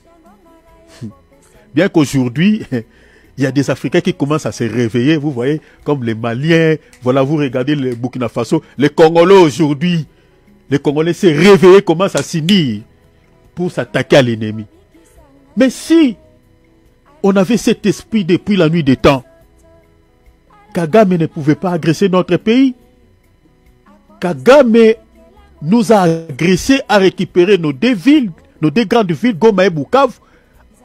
À cause de quoi? À cause de la division qui règne au milieu de nous. Et vous voyez aujourd'hui, le président commence à dire quoi? Il commence à dire aux ministres de pouvoir mobiliser la population à ce qui concerne l'amour, le patriotisme, l'unité de la nation. Le président, il a compris cela. Et il y a tant d'autres pays en Afrique qui ont compris cela. Si l'Afrique est faible et sous-développée, c'est à cause de cela. Nos ennemis, ils ont sémé au milieu de nous quoi? La discorde, la division. On s'entretue entre nous, on ne s'aime pas entre nous. Et dans tous les domaines, c'est ça. C'est ça le mode opératoire de l'ennemi. Quand vous êtes divisé, vous êtes faible, vous êtes fragile. Chers enfants de Dieu, restons unis. Restons unis.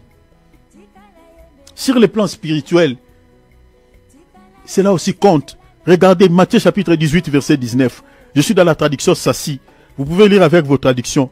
La Bible dit, je vous dis encore que si deux d'entre vous s'unissent ensemble sur la terre, quelque chose qu'ils demandent, elle leur sera accordée par mon Père qui est dans les cieux. Vous voyez, même sur le plan spirituel, l'unité joue. Le Seigneur dit, si vous vous mettez ensemble, chers enfants, c'est pour ça que je vous dis ici, quand on prie, il faut prier. Il faut prier. Ta voix compte sur le plan spirituel. Moi, je pose ma voix. Toi, tu poses ta voix. Tout ça. Le Seigneur est en train d'entendre là-bas. Voilà, Philippe qui parle, Alex qui parle, David qui parle, Brigitte qui parle. Nous tous là, nous sommes en train de unir nos voix, en train de demander, Seigneur, donne-nous. Le Seigneur accomplira cette promesse. Est-ce que vous avez compris cela? accomplira cette promesse. Sur le plan spirituel, quand on est uni, on demande quelque chose au Père. La Bible dit, il nous sera accordé. Sur le plan spirituel, vous êtes dans un couple. Quand l'homme prie, la femme ne prie pas. Oh mon Dieu, oh mon Dieu. La raison pour laquelle il faut enseigner à nos enfants de ne pas se marier avec n'importe qui. C'est vice-versa aussi, hein, même pour les femmes. Ne pas épouser un homme qui ne connaît pas Dieu. Dans un couple, si vous n'êtes pas unis sur le plan spirituel, mais vous êtes faible. Vous êtes faible. Tu vis avec une femme ou avec un homme, les choses de Dieu ne l'intéressent pas. Donc quand tu as des problèmes sur le plan spirituel, tu es attaqué, tu es seul. Personne ne peut t'aider, personne ne peut te soutenir. Oh mon Dieu, que Dieu nous aide. L'unité même sur le plan spirituel compte. Compte. Compte. C'est pour cela, regardez ce que l'apôtre Paul dit aux Corinthiens. Regarde. 1 Corinthiens 1:10. L'apôtre Paul dit, je vous exhorte frères, par le nom de notre Seigneur Jésus, à tenir tous le même langage et à ne pas avoir la division. Vous voyez, hein? Donc quand on parlait le même langage, il dit à ne pas avoir la division parmi vous, mais à être parfaitement quoi? Unis. Oh mon Dieu, unis dans un même esprit et dans un même sentiment. Est-ce que vous avez compris quelque chose? Tout à l'heure, on a lu dans Genèse 11, le peuple qui était uni. Qu'est-ce que Dieu a fait? Dieu les a retiré la langue pour qu'ils ne soient pas unis. Mais là, l'apôtre Paul lui dit ici, vous, enfants de Dieu, vous chrétiens, vous, église de Corinthe, restez unis. Mais pour que vous puissiez rester unis, il faut que vous puissiez parler le même langage. Ah mon Dieu, il y a beaucoup de choses à dire ici, mais je manque le temps. Parler le même langage ici, ce n'est pas quand moi je dis, ah toi aussi tu dois répéter, ah. Non, ce n'est pas ça. Parler le même langage ici, c'est-à-dire, nous devons parler le même langage à ce qui concerne la doctrine que les apôtres nous ont léguée. Si vous lisez par exemple dans Jean chapitre 8, verset 43. Vous savez ce qui avait mis la discorde entre Jésus et les Juifs? C'était quoi? Parce que Jésus parlait un langage où les Juifs ne comprenaient pas. Et aussi il parlait un autre langage. Jésus leur dit, si le Fils vous affranchit, vous serez réellement libre. Ils n'ont pas compris ce que Jésus voulait dire.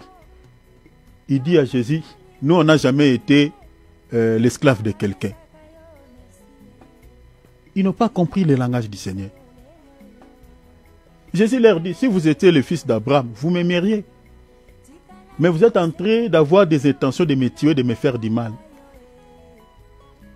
Il dit non, nous avons pour père Abraham, nanani. Ils n'ont pas compris. Le Seigneur leur dit dans le verset 43, pourquoi ne comprenez-vous pas mon langage?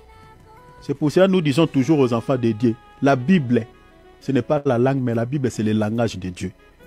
Aujourd'hui, s'il y a des divisions au milieu de nous, sur le plan doctrinal, on ne parle pas le même langage. À cause de quoi? Parce qu'il y a certains qui interprètent la Bible selon la langue et non selon le langage de Dieu. C'est ça ce qui nous cause la division. La Bible, c'est le langage de Dieu. Et si nous parlons le même langage que notre Dieu, bien aimé, il n'y aura pas la division au milieu de nous. Si aujourd'hui l'église est divisée, il y a des autres qui croient aux enseignements des apôtres, les autres ne croient pas.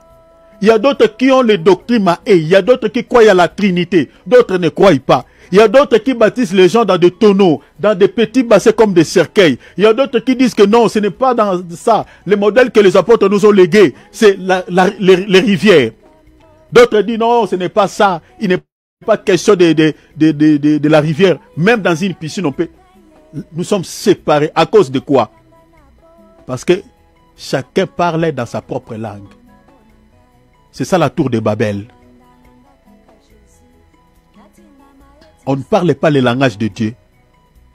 L'apôtre Paul lui dit, je vous exhorte, frères, par le nom de notre Seigneur Jésus-Christ, à tenir le même langage. Le même langage. Bien aimé, si dans l'église on commence à parler le même langage, on restera unis. Il n'y aura pas la division au milieu de nous. Même dans un couple, si vous parlez le même langage, vous resterez unis, l'homme et la femme.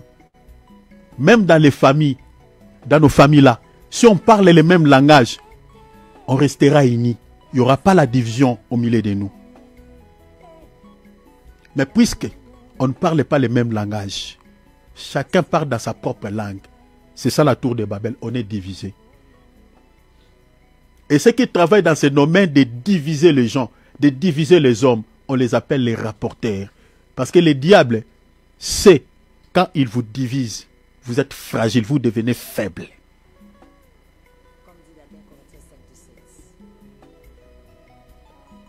Le langage. Vous pouvez ajouter même un Corinthiens 2:13.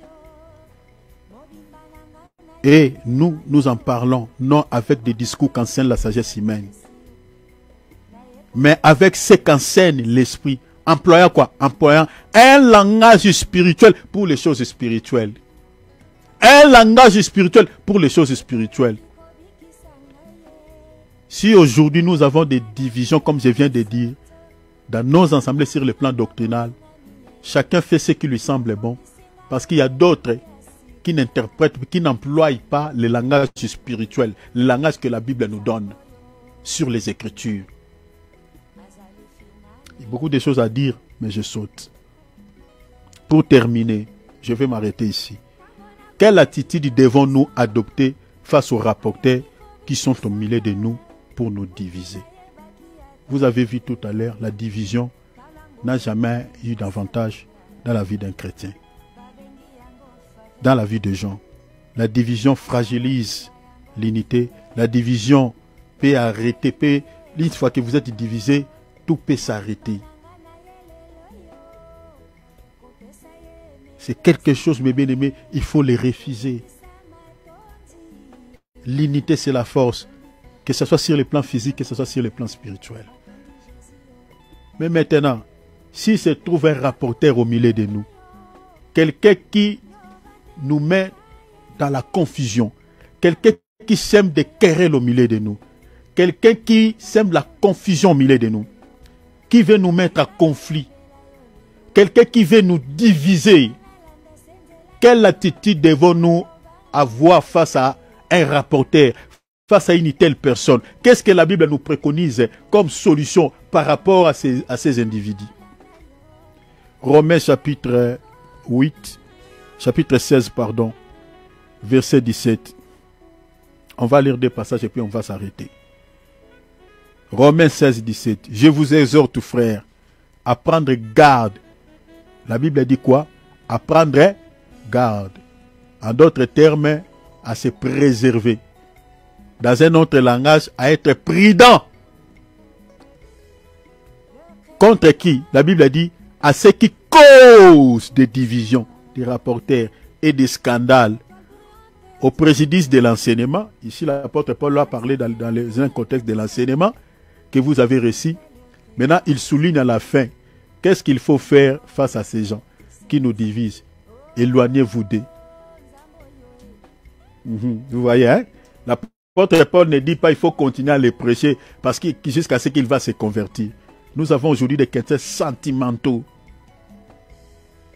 Quand on dit qu'il faut s'éloigner d'une personne sorcière, il faut créer la distance. Il y a des chrétiens qui ne comprennent pas, qui disent non, qui sait s'il va se convertir, pourquoi il faut les laisser séparer de lui, pourquoi il faut s'éloigner. Ah, toi rester avec lui, mais moi je vais appliquer ce que l'apôtre Paul dit aux Romains ici.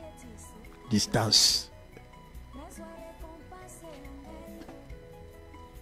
Une personne qui vient s'aimer la confusion au milieu de vous, qui vient semer la division au milieu de vous. Tu es bien avec ta femme, surtout dans certaines familles. Vous avez reçu des gens dans votre couple. Vous les avez logés chez vous. Et l'homme et la femme commencent à s'entretuer tout le temps. À se disputer tout le temps. Mais il faut comprendre. Précipiter le départ de ça, fais-les sortir. Vous étiez bien, toi et ton ami. Vous étiez tranquille. Depuis que la troisième personne est venue au milieu de vous, vous commencez à s'entretuer, vous deux. Il faut comprendre. On ne fait pas les yeux doux devant un rapporteur. Un rapporteur n'a qu'une mission, diviser. Diviser les gens qui vivent dans l'amour, diviser les gens qui vivent dans l'unité, diviser les gens qui vivent ensemble. C'est ça l'objectif d'un rapporteur. Et face à de telles personnes, la Bible dit quoi? Il faut créer la distance, créer l'éloignement. Maintenant, si vous voulez peut-être respecter certaines procédures que la Bible nous donne, regarde ce que l'apôtre Paul dit toujours dans Tite, on s'arrête ici, Tite 3, 10, 11, regarde ce qu'il dit. Si vous voulez peut-être respecter certaines procédures, selon la Bible. L'apôtre Paul dit, éloigne de toi. Il parlait de l'éloignement, créer la distance. Éloigne de toi. Après quoi? Après un premier et second avertissement. Celui qui provoque des divisions. Sachant qu'un homme de cette espèce est perverti. Vous voyez ce que je viens de dire. Est perverti. Tout à l'heure, on a lié un pervers. Un homme pervers, c'est un sorcier. C'est ça ce que l'apôtre Paul dit. Mais maintenant, si vous avez encore bénéfice de doute, vous voulez encore avoir des informations par rapport à ce pervers, ce qu'il dit par rapport à vous. Vous voulez avoir plus d'informations ou vous voulez par exemple rester avec lui dans l'attente qu'il peut se convertir ou il peut changer. Il faut, l'apôtre Paul dit quoi? Lui donner des avertissements. Premier avertissement et deuxième avertissement. Que ce soit pour la toute première fois que tu viens me dire de telles choses contre mon frère. Surtout si tu vérifies et que cela n'est pas vrai. Vous les mettez en garde. Si vous voulez rester, vous souhaitez rester avec lui. S'il répète encore, vous lui donnez le dernier avertissement. C'est ça que l'apôtre Paul dit, le premier et second avertissement. Vous lui mettez en garde. Et là, vous allez encore lui chauffer en disant que si vous le répétez pour la troisième fois, en tout cas, on se sépare. Ça, c'est la procédure que la Bible met à notre disposition si vous voulez se séparer avec un rapporteur, avec une personne qui cherche à vous diviser. Mais c'est ça la solution. On ne reste pas avec un rapporteur. On ne demeure pas ensemble avec un rapporteur. On crée la distance, on s'éloigne.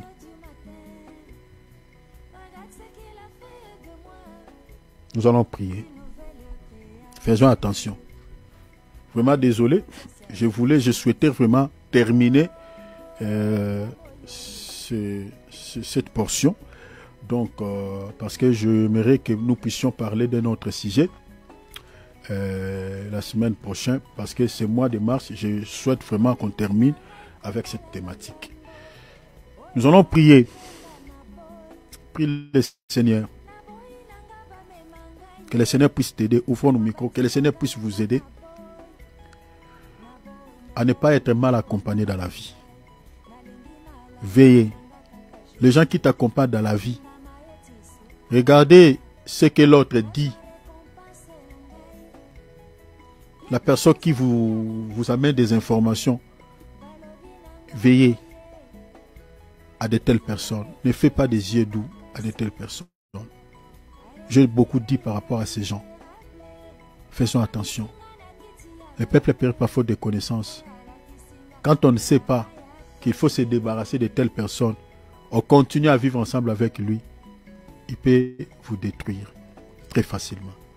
Prions le Seigneur, que le Seigneur éloigne de telles personnes sur le chemin de notre vie. Les gens qui veulent nous diviser. Nous vivons ensemble en harmonie.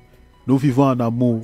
Mais il y a des gens mal intentionnés, des personnes malveillantes qui veulent nous diviser, qui veulent nous créer des divisions, nous fragiliser dans l'objectif de nous détruire. Vraiment que le Seigneur nous épargne de ces gens. Prions au nom de Jésus. Notre Père, nous te demandons de l'aide. Merci pour ta parole, mon Dieu. Nous te prions, Seigneur, que toi tu nous la vérité, mon Père. Omi pesa kipona ngai, omi pesa kipona ngai, omi pesa kipona ngai, omi pesa kipona ngai, omi pesa kipona ngai, omi pesa kipona ngai.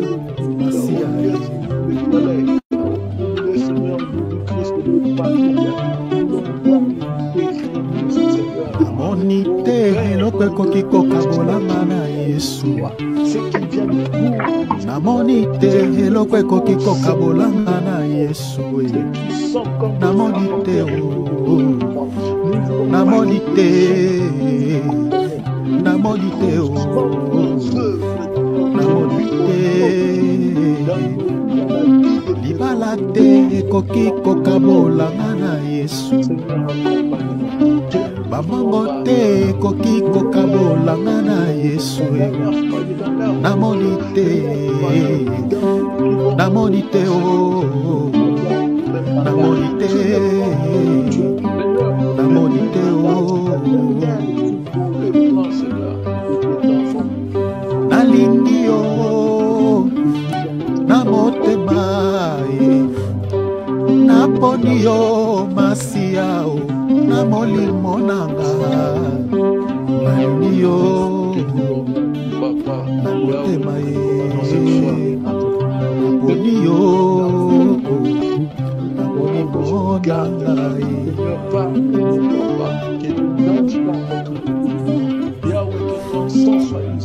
Nalingi yo Yesu, namotema e, naponi yo masia o, namolimo nanga, nalingi yo, namotema e, naponi yo papa e, namolimo nanga. Namonite eloko ekoki kokabolanga na Yesu. Namonite eloko ekoki kokabolanga na Yesu.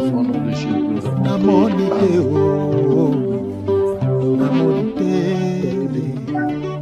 namonite o, namonite. Alléluia. Acclamons le Seigneur.